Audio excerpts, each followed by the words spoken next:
Voici 5 choses à savoir sur l'ail. Premièrement, l'ail du Québec a un goût exceptionnel et il se conserve plus longtemps que l'ail importé. Puis l'acheter, c'est la meilleure façon de remercier les producteurs d'ici. D'ailleurs, c'est le meilleur moment pour faire nos réserves.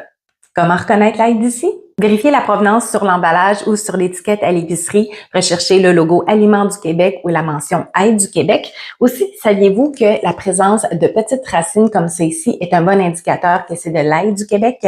L'ail du Québec peut avoir des racines ou ne pas en avoir, alors que l'ail importé, lui, en aura jamais parce que c'est une condition d'importation. On n'a pas besoin d'enlever le germe. La présence d'un germe peut indiquer que la qualité de l'ail a diminué, mais le germe en soi n'est pas nuisible, n'est pas toxique, n'est pas indigeste. Le germe ne change rien au processus de digestion. Il va peut-être donner des rots plus odorants, mais c'est tout. L'ail germé est un peu plus amer, mais c'est toute la gousse qui prend ce goût-là et non pas seulement le germe, alors ça sert à rien de l'enlever. Il y a plein de trucs pour éplucher l'ail facilement qui circulent sur les réseaux sociaux. Je les ai testés.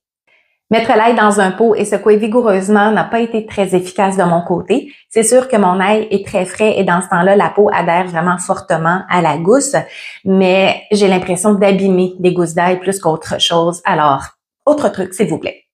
Faire tremper des gousses dans de l'eau fraîche pendant 30 minutes ou dans de l'eau bouillante pendant 1 ou 2 minutes ramollit la peau et nous aide à l'enlever plus facilement.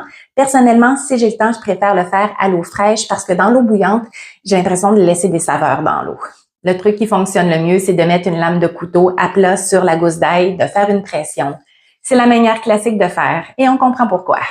L'ail contient plusieurs molécules antioxydantes, anti-inflammatoires, antimicrobiennes. Pour les activer, il faut libérer l'alinase quand on coupe, quand on hache, quand on écrase la gousse. L'alinase est l'enzyme qui permet de former l'allicine. Mais comme l'alinase est détruite à la chaleur, on veut lui permettre d'agir avant la cuisson. C'est pour cette raison qu'il vaut mieux préparer l'ail et le laisser reposer 10 minutes avant de le cuire. Mieux vaut ne pas faire revenir l'ail et l'oignon ensemble parce que l'ail cuit plus vite. Alors, si on les met en même temps, l'ail a le temps de brûler avant que l'oignon soit prêt. Pour protéger l'ail et pour profiter au maximum de ses arômes, on l'ajoute quand l'oignon est presque cuit et on baisse l'intensité du feu. Avec de l'ail chez vous, vous ne verrez jamais de vampire. C'est promis. Et si vous n'en avez pas non plus.